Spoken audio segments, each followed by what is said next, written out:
தாளக்கிடப்பாரை தற்காப்பதே தர்மம் என்று போதித்த எங்கள் ஐயா வைகுண்டரை வணங்கி, போதையில் தள்ளாடும் தமிழ்நாடு என்கிற தலைப்பில் நாம் தமிழர் கட்சி நடத்துகிற இந்த பொதுக்கூட்டத்தில் கலந்து கொண்டிருக்கக்கூடிய அண்ணன் சாட்டை துரைமுருகன் உள்ளிட்ட அனைவருக்கும் என்னுடைய அன்பான வணக்கம். போதையில் தள்ளாடும் தமிழ்நாடு, உண்மையிலே தள்ளாடுகிற காலமெல்லாம் கடந்து போய்விட்டது. இன்னொரு தலைப்பு தான் நாம் வைத்திருக்க வேண்டும் தற்போதைய சூழலுக்கு. ஆனால் அது நாகரிகமாக இருக்காது. அதனால் நாகரிகம் கருதி நாங்கள் இதோடு நிறுத்தி இருக்கிறோம். நாங்கள் தான் பெண்ணியம் பேசியவர்கள், பெண்களின் விடுதலைக்காக போராடியவர்கள் நாங்கள் தான். நாங்கள் மகளிருக்கு 1000 ரூபாய் கொடுக்கிறோம், மகளிர் உரிமை தொகை கொடுக்கிறோம். பெண்களுக்கு இலவசமாக பேருந்தில் பயணிப்பதற்கு நாங்கள் தான் வாய்ப்பு கொடுத்தோம் என்று பேசிக் கொண்டிருக்கக்கூடிய திமுக ஆட்சியில் பெண்கள் சுதந்திரமாக சாலையில், இரவு நேரத்தை விடுங்கள், பட்ட பகலில் பெண்கள் சுதந்திரமாக நடந்து செல்ல முடியுமா? இந்த நாட்டில் பள்ளிக்கூடத்தில் படிக்கிற சின்ன சின்ன குழந்தைங்களை எல்லாம் சிதைக்கிறாங்க. இன்னைக்கு 5 வயது சிறுமிகள், 6 வயது சிறுமிகள் தொடங்கி மூதாட்டிகள் வரைக்கும் இன்றைக்கு பாலியல் வன்கொடுமைக்கு ஆளாக்கப்படுகிறார்கள். இதெல்லாம் இந்த அப்பாவுக்கு தெரியுதா இல்லையா? தெரியுதா இல்லையா? இப்போ புதுசாக அப்பா எப்படி அம்மையார் ஜெயலலிதா அவர்களை அம்மா என்று அழைக்கிறார்கள் இல்லையா? அதே போன்று இவருடைய காலத்திலோ இல்லை இவருடைய காலத்திற்கு பிறகோ இவரை அப்பா என்று அழைக்க வேண்டும். அதற்காக திட்டமிட்டு ஒரு வேலையை செய்கிறார். இளைய தலைமுறையில் எல்லோரும் என்னை அப்பா என்று அழைக்கிறார்கள். எவன் அழைச்சான்? யார் அழைச்சா? யார் அழைத்தது? உங்களில் யாராவது அழைத்தீர்களா? தமிழ்நாட்டின் முதலமைச்சர் மதிப்பிற்குரிய ஐயா ஸ்டாலின் அவர்களை அப்பா என்று யார் அழைத்தது? யார் அழைத்தது?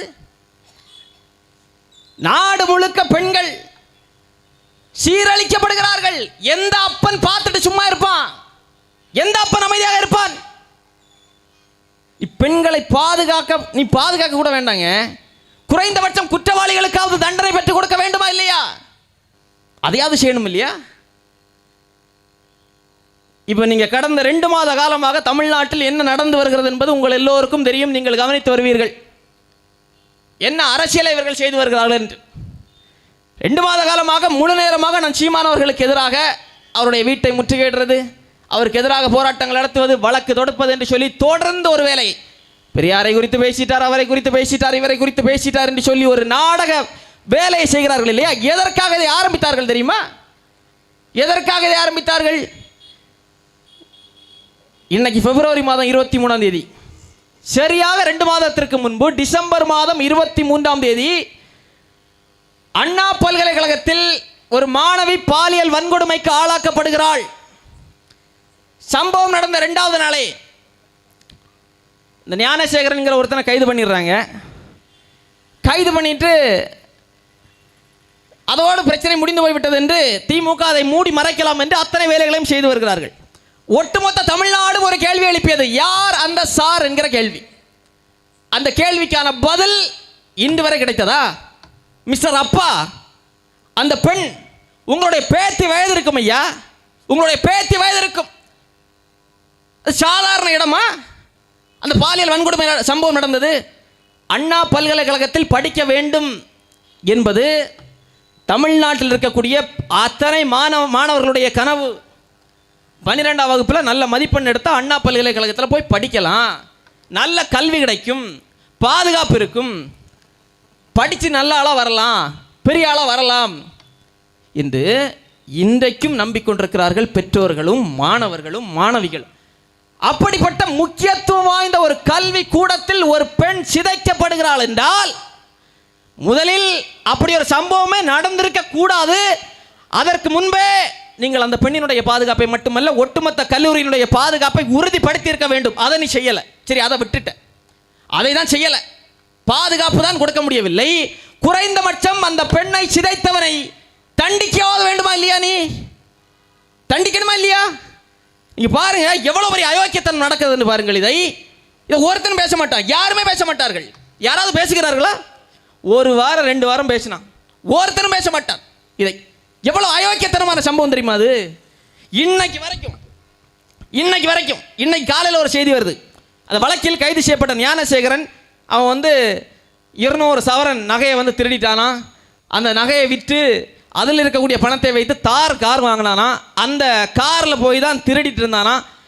இந்த செய்தியெல்லாம் பார்த்தீங்கன்னா கடந்த 2 வழக்கு இந்த சம்பவம் நடந்ததிலிருந்தே வரக்கூடிய செய்திகள் எல்லாமே எப்படி வருகிறது என்றால், ஏதோ ஞானசேகரன் என்கிற ஒருவன் மட்டும்தான் அதில் சம்பந்தப்பட்டது போன்று அவனை சுற்றியே இந்த வழக்கை கட்டமைத்து கொண்டிருக்கிறார்கள். வரக்கூடிய செய்திகளும் அப்படித்தான் வருகிறது, விசாரணையில் வரக்கூடிய தகவல்களும் அப்படித்தான் வருகிறது. அப்போ யார் அந்த சார் என்கிற ஒரு கேள்வி இருந்தது இல்லையா? அந்த கேள்வியை கேட்டதெல்லாம் கேணப்ப இல்லைங்களா? எப்படி அந்த மாணவி புகார் கொடுத்தது உண்மையா இல்லையா?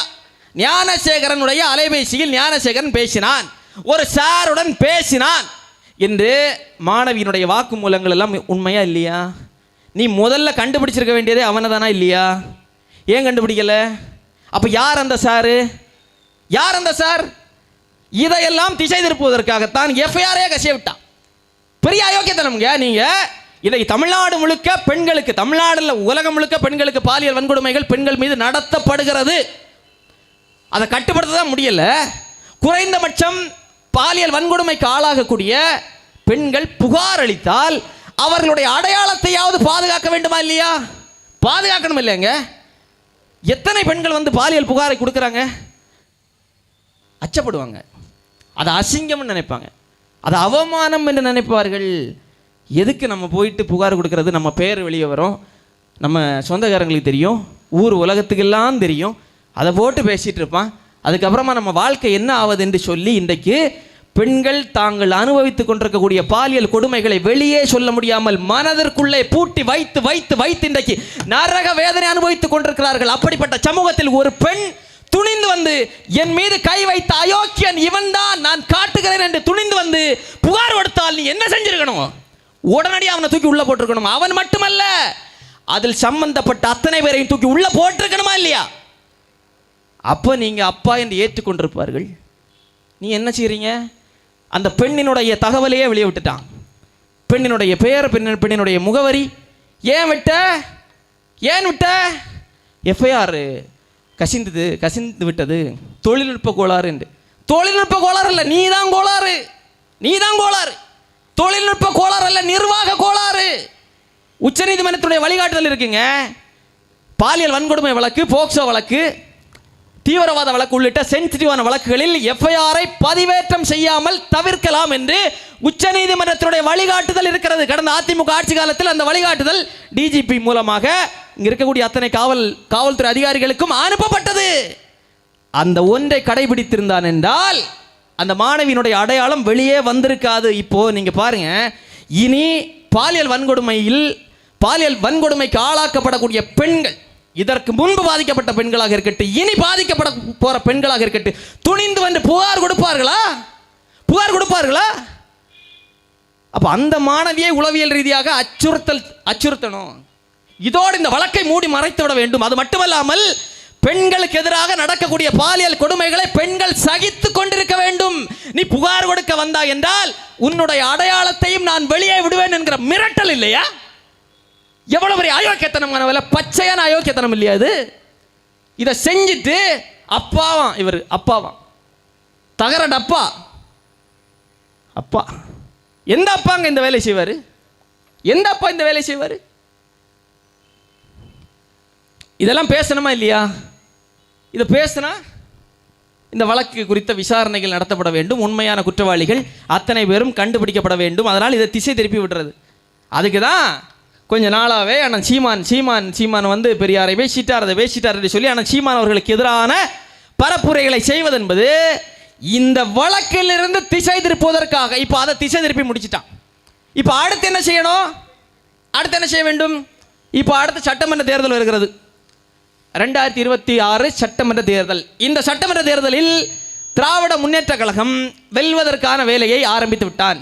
2019 நாடாளுமன்ற தேர்தலில் திராவிட முன்னேற்ற கழகம் எதை பரப்புரையாக வைத்து அதிக அளவில் நாடாளுமன்ற உறுப்பினர்களை வென்றார்களோ, 2021 சட்டமன்ற தேர்தலில் எதை சொல்லி, எந்த ஒற்றை காரணத்தை சொல்லி எவன் பின்னால் ஒளிந்து நின்று அவனை காட்டி அதிகாரத்திற்கு வந்தார்களோ அதே ஃபார்முலாவை கையில் எடுக்க ஆரம்பித்திருக்கிறார்கள். அதற்காகத்தான் ஒன்றிய அமைச்சர் ஒரு வாரத்துக்கு முன்னாடி அவருடைய அறிக்கை, இப்போ என்ன நடக்கும்னா பாருங்க, நீ அடுத்த ஓராண்டு காலம் தமிழ்நாட்டு அரசியல் களம் என்பது திராவிட முன்னேற்ற கழகமா பாரதிய ஜனதா கட்சியா என்பது போன்று கட்டமைக்கப்படும். திட்டமிட்டு கட்டமைப்பான்.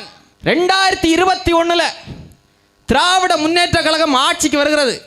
ஆட்சிக்கு வந்ததும் உடனடியாக திமுக அரசுக்கு எதிராக முதல் கண்டன அறிக்கை யாருடைய அறிக்கை தெரியுமா?